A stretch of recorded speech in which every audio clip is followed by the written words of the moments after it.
네, 오늘 로마서 4장 두 번째 시간입니다. 아브라함의 믿음은 무엇이었나? 이것에 대해서 저희가 공부를 해보고요. 아브라함이 가지고 있었던 그 믿음을 저희도 가지고 있어야지만 하나님이 의인이라고 말씀을 하십니다. 그래서 그게 어떤 건지 좀 알아보는 시간이 됐으면 좋겠습니다. 하나님의 언약을 기억하게 하기 위하여 살의 흔적을 남기도록 표시를 시켰어요. 그게 로마서 4장 10절입니다. 그런즉 이를 어떻게 여기셨느뇨? 할례시냐 무할례시냐? 할례시가 아니라 무할례시니라. 저가 할례의 표를 받은 것은 무할례시의 믿음으로 된 의를 인친 것이니 이는 무할례자로서 믿는 모든 자의 조상이 되어 저희로 의로 여기심을 얻게 하려 하심이라. 지금 이스라엘 백성들은 아브라함이 본인들의 조상이라고 얘기하는데 할례를 받았기 때문에 우리는 의인이다, 이런 생각을 가지고 있었어요. 근데 지금 바울 형제가 이야기하는 것은 아브라함이 하나님께서 의인으로 생각했던 것은 바로 할례를 받기 전이었다. 전에 그 믿음을 보고 의인이라고 얘기했던 거다. 지금 이야기를 하고 있습니다. 왜 그러겠냐면 무할례자의 조상으로 만들기 위해서다. 지금 그 얘기를 하고 있는 겁니다. 그래서 무할례시의 믿음으로 된 의를 인치다. 그러면 우리가 인침을 받았다라고 하는 것은 그 마음을 고정시켜 준다라는 뜻이 인치다라는 뜻이에요. 그래서 그럼 한번 보겠습니다. 아브라함의 99세 때 여호와께서 아브라함에게 나타나서 내가 너와 내 언약을 세우니 너는 열국의 아비가 될지라. 너희는 양피를 베어라. 이것이 나와 너희 사이의 언약의 표징이니라. 네, 양피를 베어라. 이게 할례인데 이것이 언약의 표징이래요. 언약의 표징. 그럼 양피를 베기 전에도 이미 언약을 했다라는 거예요. 그리고 아브라함은 그걸 믿었다라는 거죠. 그 믿음의 표징으로 삼는 것이 양피를 베는 거다. 이 이야기를 하고 있습니다. 그래서 양피를 베어라 라는 뜻은 뭐냐면 육신의 생각이나 노력에 의지하지 말고 오직 하나님의 언약의 말씀만을 의지하라는 의미죠. 왜 그러냐면 지금 창세기 17장 1절은 아브라함이 99세 때예요.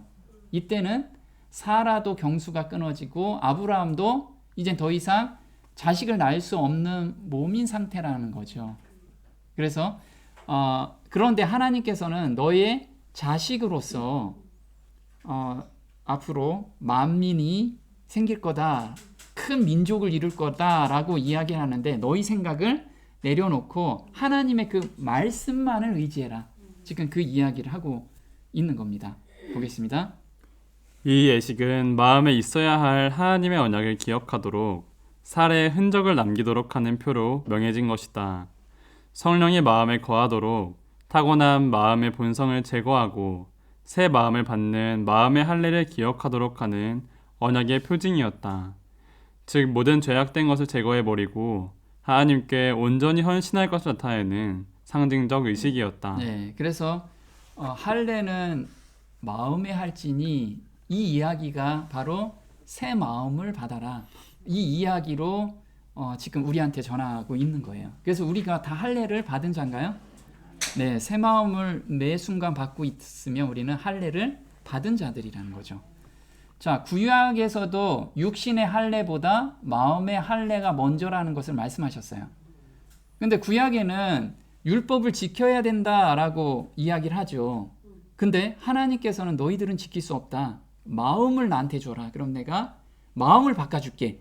지금 이 이야기를 구약에서도 꾸준하게 하고 있었다라는 거예요. 그게 신명기 10장 16절입니다. 그러므로 너희는 마음의 할례를 행하고 다시는 목을 곧게 하지 말라. 네, 마음의 할례를 하는데 목을 곧게 하다라는 뜻은 자신의 주장대로 삶을 살지 마라. 자기의 주관대로, 자기 고집대로 이걸 하지 말라는 거예요. 또 신명기 30장 6절에 이렇게 나옵니다. 내 하나님 여호와께서 내 마음과 내 자손의 마음에 할례를 베푸사 너로 마음을 다하며 성품을 다하여 내 하나님 여호와를 사랑하게 하사 너로 생명을 얻게 하실 것이며. 네, 여기서는 내 마음과 내 자손의 마음에 할례를 베푸는데 하나님께서 베풀어 주시죠. 근데 할례 받은 사람의 마음이 어떤 마음인지를 저희한테 알려주고 계세요. 만약에 너가 할례를 받았다라고 하면 마음을 다하며 성품을 다하여 하나님을 사랑하는 마음이 생긴다는 거예요. 근데 이스라엘 백성들은 마음의 할례는 받지 않았는데 천국에 가고 싶어서 율법을 지킨 거예요. 그러니까 너무 힘들게 하나님은 사랑하는 마음은 없는데 억지로 지키고 있었던 거죠. 그게 무거운 짐으로 남았던 거죠. 자, 마음의 할례를 베풀다라는 것을 예레미야서 4장 4절에 이렇게 나오죠. 유다인과 예루살렘 거민들아, 너희는 스스로 할례를 행하여 너희 마음 가죽을 베고 나 여호와께 속하라. 그렇지 아니하면 너희 행악을 인하여 나의 분노가 불같이 발하여 사르리니 그것을 끌 자가 없으리라. 네, 그래서 지금 구약에도 계속해서 겉으로 할례를 하지 말고 마음의 가죽을 떼어내라. 이걸 지금 계속 이야기를 하고 있는 거예요. 근데 이스라엘 백성들은 이 이야기를 무시하고 계속해서 행함으로 의를 가지려고 했다라는 거죠. 자, 바울 형제가 말하는 할례의 진정한 의미가 골로새서 2장 11절에 이렇게 나옵니다. 또 그 안에서 너희가 손으로 하지 아니한 할례를 받았으니 곧 육적 몸을 벗는 것이요 그리스도의 할례니라. 너희가 침례로 그리스도와 함께 장사한 바 되고 또 죽은 자들 가운데서 그를 일으키신 하나님의 역사를 믿음으로 말미암아 그 안에서 함께 일으키심을 받았느니라. 네, 지금 할례의 참 뜻은 뭐냐면 육적 몸을 벗는 것이래요. 그럼 육적 몸이라는 것은 죄에 파묻혀 있고 또 우리가 자기 고집과 세상을 좋아하는 이런 것을 온전히 예수님께 의지하고 그걸 온전히 벗어나는 것을 할례라고 하는 거예요. 할례. 여기서 그리스도의 할례다라는 뜻은 뭐냐면 이것은 그리스도께서 당하신 할례, 즉 그리스도의 죽으심과 부활을 가리킨다. 그러면 그리스도의 할례는 예수님의 십자가라는 거죠. 그럼 예수님께서 33년 반 동안 완성해 놓으신, 개발해 놓으신 의가 있어요. 그거는 생각으로라도 죄를 짓지 않는 것. 그 의를 우리가 간구하면서 사는 것. 그것이 육적 몸을 벗는 할례라는 거예요. 마음의 할례. 또 보겠습니다. 목이 곧고 마음과 귀에 할례를 받지 못한 사람들아, 너희가 항상 성령을 거스려 너희 조상과 같이 너희도 하는도다. 네, 그래서 지금 사도행전 7장 51절에는 마음과 귀의 할례를 하라는 건데 이 할례는 뭐냐면 성령의 음성에 순종하라. 이것이 할례라는 거예요. 자, 고린도전서 7장 19절엔 또 이렇게 나옵니다. 할례 받는 것도 아무것도 아니요 할례 받지 아니하는 것도 아무것도 아니로되 오직 하나님의 계명을 지킬 따름이니라. 네, 여기서 할례는 하나님의 계명을 지키는 것이 할례래요.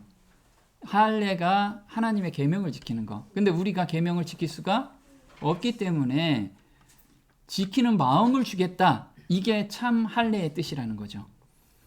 자, 율법은 정죄의 직분이에요. 이게 무슨 얘기인지 로마서 4장 13절입니다. 아브라함이나 그 후손에게 세상의 후사가 되리라고 하신 언약은 율법으로 말미암은 것이 아니요 오직 믿음의 의로 말미암은 것이니라. 만일 율법에 속한 자들이 후사이면 믿음은 헛것이 되고 약속은 폐하여졌느니라. 네, 여기서 율법에 속한 자, 이 율법에 속한 자라는 건 뭐냐면 율법의 의를 이루고자 하는 자. 그럼 지금 율법을 지켜서 내가 의롭게 살려고 하는 자들을 지금 이야기하는 거죠. 그런 자들이 후사면, 후사가 뭐죠? 상속자라는 거예요. 상속자면 믿음은 헛것이 된다는 거예요. 그러면 율법의 의로 상속자가 될 수가 없다라고 지금 이야기를 하고 있죠. 그래서 15절엔 또 이렇게 나옵니다. 율법은 진노를 이루게 하나니 율법이 없는 곳에는 범함도 없느니라. 네, 율법은 진노를 이루게 한대요. 그래서 우리가 율법을 계속해서 바라보면 나의 죄된 모습만 계속 보여진다는 거죠. 율법은 거울이기 때문에.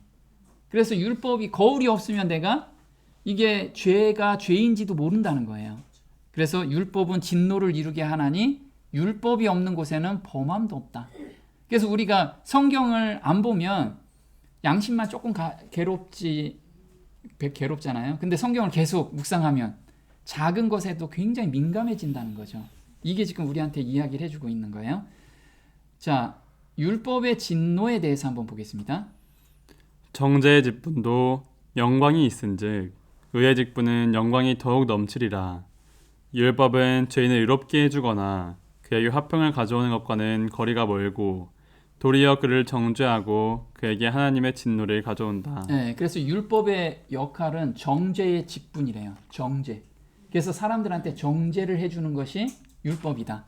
그 정죄가 심하면 심할수록 나는 마음이 괴로워지잖아요. 그럼 누구를 찾아가요? 하나님께로 달려가게 하는 그 역할을 해준다. 그래서 율법은 너희들을 깨끗게 해주는 게 아니다. 근데 이스라엘 백성들은 율법을 지킴으로 깨끗게 할 수 있다라고 생각을 했던 거예요. 이걸 지금 바울 형제는 생각을 잘못하고 있다라고 지금 이야기를 하고 있는 거죠. 그러면 정죄의 직분을 신명기 28장 58절에 이렇게 나옵니다. 내가 만일 이 책에 기록한 이 율법의 모든 말씀을 지켜 행하지 아니하고 내 하나님 여호와라 하는 영화롭고 두려운 이름을 경외하지 아니하면 여호와께서 너의 재앙과 내 자손의 재앙을 극렬하게 하시리니 그 재앙이 크고 오래고 질병이 중하고 오래일 것이라. 네, 신명기 28장은 율법을 지키면 복을 줄 거다. 그래서 복에 대해서 많이 써 있고요. 그 다음에 이 율법을 지키지 않으면 이렇게 재앙을 내릴 거다. 이 양편을 써놓은 책이에요. 그래서 율법을 너희들이 지키지 않으면 이런 재앙이 있는데 어떤 재앙이 오냐면 하나님을 경외하지 아니하면 재앙을 극렬하게 하시리니 그 재앙이 크고 오래고 질병이 중하고 오래일 것이라. 그래서 질병까지 너희들이 당할 것이다. 이렇게 이야기를 하고 있어요. 그래서 사람들은 그러면 율법을 정말 지켜야지 이렇게 생각을 했다라는 거예요. 자기가 지켜야지. 근데 하나님께서 너희들이 지킬 수 없다라는 걸 자꾸 얘기하는데 자기들은 우리가 한번 지키겠습니다. 이 얘기를 하죠. 아브라함의 믿음에 속한 자란 무엇인지 로마서 4장 16절에 이렇게 나옵니다. 그러므로 후사가 되는 이것이 은혜에 속하기 위하여 믿음으로 되나니 이는 그 약속을 그 모든 후손에게 굳게 하려 하심이라. 율법에 속한 자에게뿐 아니라 아브라함의 믿음에 속한 자에게도니 아브라함은 하나님 앞에서 우리 모든 사람의 조상이라. 네, 지금 아브라함의 믿음이 무엇이길래 지금 율법을 가지고 있는 자와 그렇지 않은 자의 모든 사람의 조상이라는 거예요. 근데 갈라디아서 3장 29절에 이렇게 나옵니다. 너희가 그리스도께 속한 자면 곧 아브라함의 자손이요 약속대로 유업을 이을 자니라. 네, 지금 모든 사람의 조상이라는 것은 할례자나 무할례자나 그리스도께 속한 자면, 그러면 우리가 거듭난 자면 약속대로 유업을 받을 자라는 거예요. 거듭난 자. 그럼 우리가 거듭남에 대한 것이 경험적으로 매일 일어나야 된다는 거죠. 자, 로마서 4장 17절에 또 이렇게 나옵니다.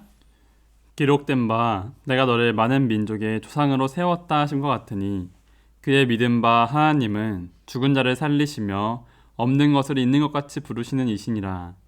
아브라함이 바랄 수 없는 중에 바라고 믿었으니 이는 내 후손이 이같으리라 하신 말씀대로 많은 민족의 조상이 되게 하려 하심을 인함이라. 지금 아브라함의 믿음에 대해서 지금 계속해서 설명을 하고 있어요. 어떤 믿음이길래 하나님께서는 믿음의 조상으로 삼으셨는지. 그래서 여기서 보면 없는 것을 있는 것 같이 부르셨다.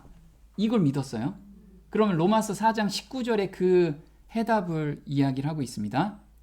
그가 백세나 되어 자기 몸에 죽은 것 같음과 살아할 때 죽은 것 같음을 알고도 믿음이 약하여지지 아니하고. 네, 그래서 백세나 되어서 네가 낳은 자손에서 큰 민족을 이룰 거다. 이 약속을 믿고 있었다라는 거예요. 근데 자기 상태로 봐서는 불가능한 일이라는 거예요. 그래서 우리의 삶 속에서도 내 생각으로는 불가능한 일인데 하나님의 약속을 믿고 걸어가는 것이 바로 아브라함의 자손이라는 게 우리가 그 믿음을 이야기하고 있는 거죠. 자, 죽은 자를 살리시며 이게 어떤 건지 보겠습니다. 이건 로마서 4장 24절에 이렇게 이야기하고 있어요. 의로 여기심을 받을 우리도 위함이니 곧 예수 우리 주를 죽은 자 가운데서 살리신 이를 믿는 자니라. 예수는 우리 범죄함을 위하여 내어줌이 되고 또한 우리를 의롭다 하심을 위하여 살아나셨느니라. 네, 지금 죽은 자를 살리셨다라는 것은 예수님께서 십자가에 못 박히시고 우리 죄를 모두 짊어지고 가셨다라는 거죠. 근데 여기서 내어주다라는 뜻은 팔다라는 뜻이에요. 팔다. 우리 죄값으로 팔렸다라고 이야기하는 거예요. 예수님께서 우리 죄값 때문에 팔렸다. 근데 여기서 의롭다 하심을 위하여 살아나셨다. 이게 로마서 10장 9절에 이렇게 나옵니다. 내가 만일 내 입으로 예수를 주로 시인하며 또 하나님께서 그를 죽은 자 가운데서 살리신 것을 내 마음에 믿으면 구원을 얻으리니. 여기서 보면요. 죽은 자 가운데서 살리신 것을 내 마음에 믿으면. 근데 이거 되게 많이 들어본 거죠. 근데 나 예수님께서 십자가에 못 박히시고 내 죄를 다 용서하시고 저 그거 믿습니다. 그러면 구원을 얻는데요. 근데 이게 어떤 뜻인가요? 자, 내 마음에 믿다라는 뜻은 뭐냐면 로마서 6장 5절에 마음에 믿는다라는 뜻을 이야기하고 있어요. 보겠습니다. 그리스도를 죽은 자 가운데서 살리심과 같이 우리로 또한 새 생명 가운데서 행하게 하려 함이니라. 네, 보면 죽은 자 가운데서 살리신 것을 내 마음에 믿는다. 내 마음에 믿는다라는 건 뭐냐면 새 생명 가운데서 행하는 것이 바로 마음에 믿었다라는 뜻이에요. 우리가 믿는다라는 뜻은 새 생명 가운데서 행하는 건데 이 뜻은 어떤 거냐면 우리가 거듭남의 경험 가운데서 매일 걸어가야 된다는 거죠. 매일 걸어가지 않는 자는 믿음이 없다라는 거예요. 그냥 내가 문자적으로 믿는 게 아니고 행하는 거, 매일 걸어가는 거, 그걸 의미한다는 거예요. 자, 로마서 4장 20절에는 견고한 믿음에 대해서 이야기를 하고 있어요. 보겠습니다. 믿음이 없어 하나님의 약속을 의심치 않고 믿음에 견고하여져서 하나님께 영광을 돌리며 약속하신 그것을 또한 능히 이루실 줄을 확신하였으니 그러므로 이것을 저에게 의로 여기셨느니라. 여기서 보면 믿음에 견고하여졌대요. 아브라함이요. 근데 창세기 17장 1절에 그 견고하여졌다라는 뜻을 하나님께서 이렇게 이야기하세요. 보겠습니다. 아브라함의 99세 때에 여호와께서 아브라함에게 나타나서 그에게 이르시되 나는 전능한 하나님이라 너는 내 앞에서 행하여 완전하라. 네, 지금 하나님 앞에서 완전하래요. 근데 아브라함의 믿음이 완전했나요? 네, 중간에 넘어지기도 하고 꼬꾸라지기도 했죠. 그럼 우리하고 비슷하죠. 근데 하나님께서는 완전하다고 그걸 보고 계세요. 어떤 믿음이길래 완전하다고 말씀하셨는지 한번 보겠습니다. 자라서 완전케 된 믿음으로 약속을 받기 때문에 자라기 전에 시작된 그 믿음을 의로 여기셨다는 것을 의미한다. 견고한 믿음이란 한순간의 믿음으로 그치는 것이 아니라 계속적으로 믿음 안에 있는 것이며 그리스도께서 믿는 자 안에 한순간이 아니라 계속 거하시는 것을 말하고 있다. 믿음으로 받아들여진 그 은은 더 큰 믿음에 이르게 하는 하나님의 능력이다. 완전한 견고한 믿음으로 자라게 하지 못하는 믿음은 참된 믿음이 아니며 그런 믿음은 하나님의 의롭다함을 입지 못한다. 복음에 있는 하나님의 은은 믿음으로 믿음에 이르게 합니다. 네, 이게 너무 감사가 되죠. 지금 내가 거듭남의 경험으로 이제 새싹으로 돋아났어요. 근데 하나님께서 그 새싹 안에 이미 열매를 가지고 계시잖아요. 그럼 이 새싹은 나도 저 열매까지 갈 거야. 하나님께서 자라게 해주실 거야. 이렇게 믿고 있는 믿음이 온전하고 견고한 믿음이라는 거예요. 그래서 우리는 모두 온전하고 견고한 믿음 안에 있다라는 거예요. 이게 아브라함의 믿음이었다는 거예요. 그래서 자라서 완전케 된 믿음으로 약속을 받기 때문에 우리가 약속을 받았어요. 그걸 믿고 오늘을 계속 사는 거예요. 그게 온전함. 그래서 자라기 전에 시작된 그 믿음을 의로 여기셨다. 너무 감사가 되는 거예요. 그래서 우리는 모두 온전한 가운데 가는데 이게 믿음으로 믿음에 이른다. 이 얘기죠. 그래서 고린도후서 13장 5절에 이렇게 나와요. 너희가 믿음에 있는가? 너희 자신을 시험하고 너희 자신을 확증하라. 예수 그리스도께서 너희 안에 계신 줄을 너희가 스스로 알지 못하느냐? 그렇지 않으면 너희가 버리운 자니라. 여기서 지금 두 가지를 이야기했어요. 너희가 믿음에 있는가 자신을 확증해 보래요. 근데 그 믿음이 있는가라고 무엇을 확증하냐면 너희 안에 그리스도가 계시느냐 이걸 한번 계속해서 들어보라는 거예요. 그걸 가지고 있느냐? 그러면 매 순간 우리가 그리스도를 어떻게 가지고 있나요? 그리스도를 바라본다라는 뜻이 뭐죠? 매 순간 기도로 예수님과 연결돼 있으면 그것이 바로 내 마음에 그리스도를 모시고 있다라는 거예요. 그게 계속해서 자라고 있다라는 뜻이고 믿음에 견고히 서 있다라는 뜻인 거예요. 나는 언제 자라지 믿음이? 이거 걱정할 필요가 없다라는 거예요. 왜냐하면 하나님께서 그 씨 안에 들어있는 완성체까지 우리를 자라게 하시는데 우리는 붙어만 있으면 된다는 거예요. 붙어 있다라는 건 매 순간 헌신기도로 하나님께 매달리고 그리고 나의 죄된 욕망을 계속해서 드리면서 하나님께 계속해서 변론하고 하나님과 교통하는 그 모습이 그 마음이 온전한 상태라는 거야.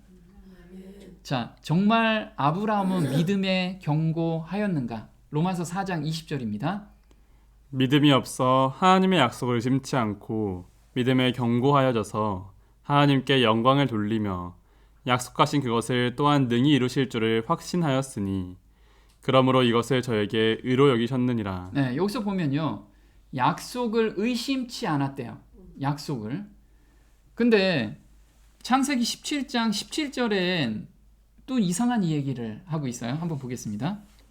아브라함이 엎드려 웃으며 심중에 이르되 100세 된 사람이 어찌 자식을 낳을까? 사라는 90세니 어찌 생산하리요 하고 아브라함이 이에 하나님께 고하되 이스마엘이나 하나님 앞에 살기를 원하나이다. 하나님이 가라사대 아니라 내 아내 사라가 정녕 내게 아들을 낳으리니 너는 그 이름을 이삭이라 하라. 네, 여기서 아브라함이 엎드려 웃었대요. 왜냐하면 하나님 저 이제 자식 못 낳아요. 이 상태인데 난다 그러니까. 그럼 여기서 의심한 거잖아요. 네, 근데 어떤 걸 의심했냐? 하나님의 약속에 대한 의심이냐? 어떤 약속이었어요? 내가 너와 내 언약을 세우니 너는 열국의 아비가 될지라. 자, 이 약속을 의심했을까요? 또 어떤 걸 의심했을까요? 약속이 성취되는 방법에 대해서 의심을 했어요. 네. 그러니까 하나님의 그 말씀은 온전히 믿고 의지했어요. 근데 아브라함은 자기를 통해서 나는 게 아니고 하갈을 통해서 그게 연결될 거라고 생각을 했었던 거예요. 자기 생각으로. 그래서 여기서 아브라함이 믿지 못했던 것은 의심했던 것은 약속이 성취되는 방법에 대한 의심이라는 거죠. 보겠습니다. 하나님의 약속을 믿은 아브라함은 하갈의 아들 이스마엘을 통해서 하나님의 약속이 이루어질 수 있는 가능성을 생각하였다. 비록 하갈은 사라의 몸종이었지만 하갈의 자식은 바로 아브라함의 자손이 되기 때문이다. 네, 어차피 아브라함의 자손이었기 때문에 이걸 통해서 충분히 가능하다라고 인간적인 생각이었다는 거예요. 그래서 우리가 어떤 일을 할 때도 인간적인 생각으로 이렇게 하면 되는데 잘 안 돼. 그건 하나님의 뜻이 아닐 수 있다는 거예요. 우리는 온전히 하나님께 맡기지 않는 그런 우를 범할 수도 있다는 거죠. 근데 아브라함은 정말 하나님의 약속을 하나님께서 이거 믿어라 라고 했을 때 믿었나요? 네, 하나님께서 확신을 주셨어요. 확신을. 우리도 마찬가지예요. 하나님께 나는 온전한 신뢰가 안 가는데 믿어야지 한다고 믿음이 오는 게 아니에요. 그래서 하나님께 하나님 제가 믿을 수 있는 증표를 좀 주세요. 이렇게 매달려 보라고요. 그냥 맹목적인 믿음이 아니고 정말 하나님께 저 믿음이 없습니다 하나님. 근데 하나님을 믿을 수 있는 그런 걸 저한테 좀 주세요. 하나님은 주실까요? 반드시 주십니다. 네, 그래서 아브라함도 그걸 받았어요. 그래서 그 약속을 결코 잊지 않았다라는 거죠. 그래서 아브라함에게는 언약의 보증을 주심으로 믿게 하셨어요. 이게 창세기 15장 7절입니다. 또 그에게 이르시되 나는 이 땅을 내게 주어 업을 삼게 하려고 너를 갈대아 우르에서 이끌어낸 여호와로라. 그가 가로되 주 여호와여 내가 이 땅으로 업을 삼을 줄을 무엇으로 알리이까? 네, 지금 하나님께서 내가 이 땅을 너한테 업으로 줄게 하니까 아브라함 못 보잖아요. 아니 자기는 아직 자식도 없는데 하나님 그걸 무엇으로 알 수 있습니까? 하나님께 물어본 거예요. 우리도 마찬가지죠. 그런 걸 하나님과 그게 소통이 되면 하나님과 정말 하나님이 나의 아버지라는 그 관계가 형성이 되면 이렇게 할 수 있다는 거예요. 근데 우리는 하나님을 무서운 하나님, 나하고 멀리 있는 하나님이니까 격식을 계속 차린다고요. 그러지 말라는 거예요. 자기의 의심되는 부분들을 하나님께 매 순간 드리면 하나님께서 반드시 그걸 해결해 주시는 그런 고마운 하나님이시라는 거예요. 그래야 믿음이 생기잖아요. 자, 창세기 15장 9절입니다. 여호와께서 그에게 이르시되 나를 위하여 3년 된 암소와 3년 된 암염소와 3년 된 수양과 산 비둘기와 집 비둘기 새끼를 취할지니라. 아브라함이 그 모든 것을 취하여 그 중간을 쪼개고 그 쪼갠 것을 마주 대하여 놓고 그 새는 쪼개지. 네, 지금 보면 하나님께서 말씀을 하십니다. 3년 된 암염소와 3년 된 염소와 암염소를 그리고 산비둘기, 집비둘기 이것을 다 갖다 놓으라 그랬어요. 그리고 17절에 이렇게 나옵니다. 해가 져서 어두울 때에 영리하는 풀무가 보이며 타는 횃불이 쪼갠 고기 사이로 지나가더라. 그날에 여호와께서 아브람으로 더불어 언약을 세워 가라사대 내가 이 땅을 애굽 강에서부터 그 큰 유브라데까지 내 자손에게 주노니. 네, 지금 어떤 행동을 하셨어요 하나님께서. 횃불이 딱 지나가셨는데 그 지나가는 것을 이때는 계약서에 도장 찍는 행위가 이거라는 거예요. 우린 지금 도장을 찍는데 그때는 도장 찍는 게 없었잖아요. 어떤 증표, 서로의 언약이 있어야 되는데 그게 바로 동물을 쪼개고 거기를 지나가게 한 거예요. 그러면 그 언약이 깨지면 어긴 사람을 그 동물이 쪼개진 것처럼 쪼개서 죽이겠다는 거예요. 이게 목숨을 건 계약 거래라는 거예요. 네. 근데 놀랍게도요. 횃불이 지나갔잖아요. 아브라함이 지나갔나요? 안 지나갔어요. 하나님만 지나가셨어요. 그래서 이 언약은 내가 지킬게. 이걸 우리한테 약속을 주신 거예요. 지금 하나님께서는 아브라함에게 그 언약의 확신을 주셨던 거죠. 그래서 아브라함은 하나님께서 내 자손으로 이 땅을 다 주시겠구나. 이거에 대한 믿음을 온전히 가지고 있었다라는 거죠. 자, 횃불이 쪼갠 고기 사이로 지나간다라는 것은 예레미야서 34장 18절에 이렇게 나옵니다. 송아지를 둘에 쪼개고 그 두 사이로 지나서 내 앞에 언약을 세우고 그 말을 실행치 아니하여 내 언약을 범한 너희를 내가 너희 원수의 손과 너희 생명을 찾는 자의 손에 붙이리니 너희 시체가 공중의 새들과 땅 짐승의 식물이 될 것이며. 네, 지금 이야기 나오는 것은 언약을 세우는 것은 쪼갠 둘 사이를 지나가고 거기서 만약에 언약을 어기면 시체가 될 것이다. 그래서 이것이 그 당시에 이런 것을 한 겁니다. 하나님께서 아브라함에게 시키신 행위는 그 당시 고대 근동국가의 언약 체결식이었다. 쌍방이 그 쪼갠 제물로 지나가는 순간 그 언약은 성사되는 것이다.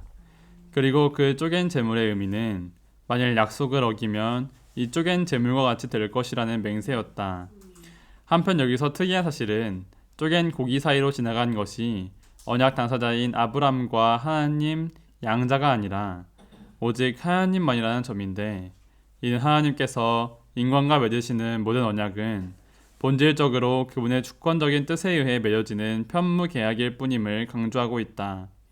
아브라함은 이것을 통하여 그리스도의 때를 보았다. 네, 이때 하나님께서는 그리스도께서 십자가에 못 박히시고 부활하시는 그 장면으로 온전히 죄를 도말하시는 그 광경까지 봤어요. 한번 보겠습니다. 그 후에 하나님의 음성이 들렸는데 위대한 희생 제물이신 그리스도의 죽으심과 그분께서 영광 가운데 오시는 모습을 통해 여기서 구속의 경륜이 그에게 제시되었다. 네, 아브라함은 그래서 십자가에 못 박히시고 돌아가신 거, 그 다음에 재림 광경까지 봤어요. 하나님께서 아브라함한테 그걸 보여줬어요. 그러니까 아브라함은 구속의 경륜을 다 보게 된 거죠. 그러니까 하나님에 대해서 믿음이 더 자라게 된 거예요. 근데 아브라함은 이것을 자기 자식들한테 그대로 전했겠죠. 네, 그래서 믿음의 조상들은 예수님의 죽으심과 그 다음에 재림 광경까지도 다 듣고 살았던 거예요.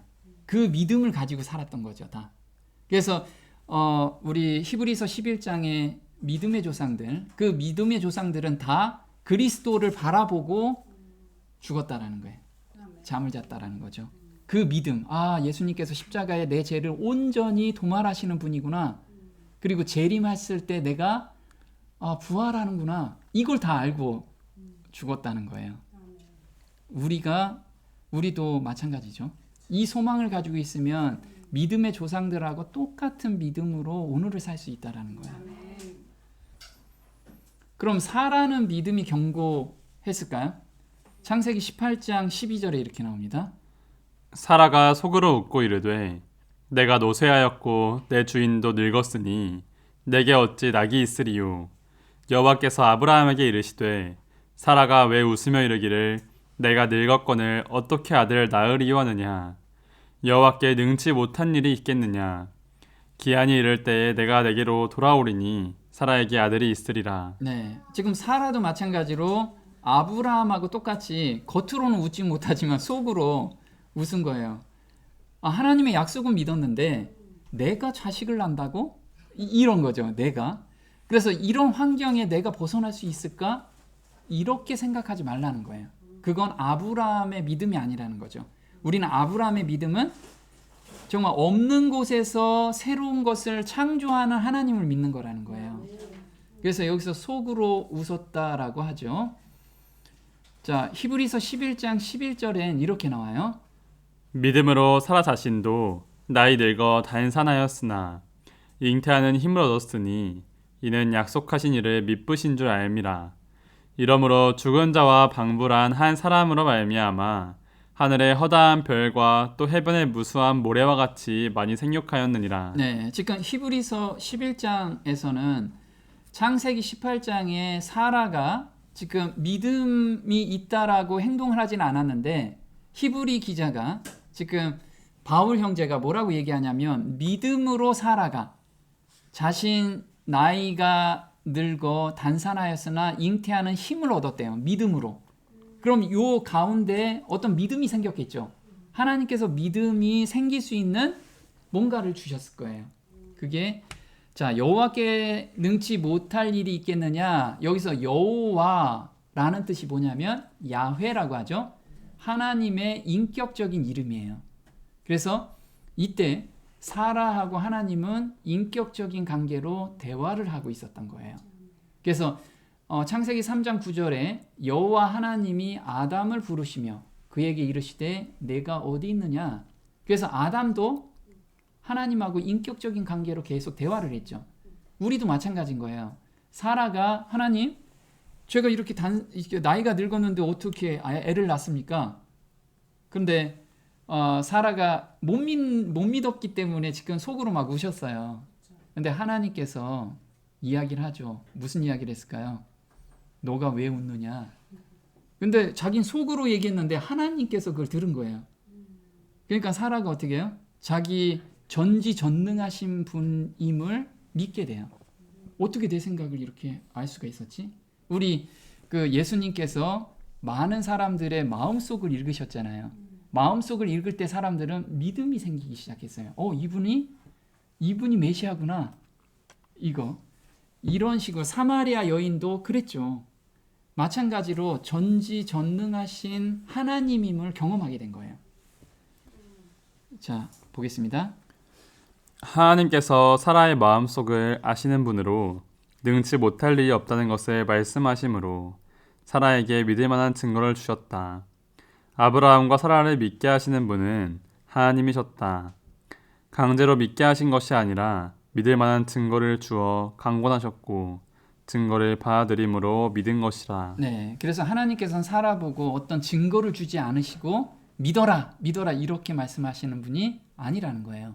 우리한테 계속 교훈을 주시는 건 뭐냐면 내가 의심이 있으면 하나님과 인격적인 관계로 의심을 계속 드리라는 거예요. 그러니까 하나님께서는 믿게 하는 증거를 우리한테 주신다는 거예요. 그게 우리한테는 새 마음을 주시고 환경을 주시고, 이래서 내가 진짜 하나님임을 경험할 수 있는 그런 환경으로 우리를 인도하셔서 믿음을 정말 생기게 해주신다는 거예요. 그래서 우리가 아브라함도 사라도 마찬가지로 하나님께서는 억지로 믿게 하지 않으시고 믿을 수 있게끔 하나님께서 증거를 보여주신 그 하나님, 우리가 오늘을 살 때 그리고 앞으로 살 때도 그 하나님을 우리가 간구하면서 사는 그런 성도가 됐으면 좋겠습니다. 네, 오늘 여기까지 하겠습니다.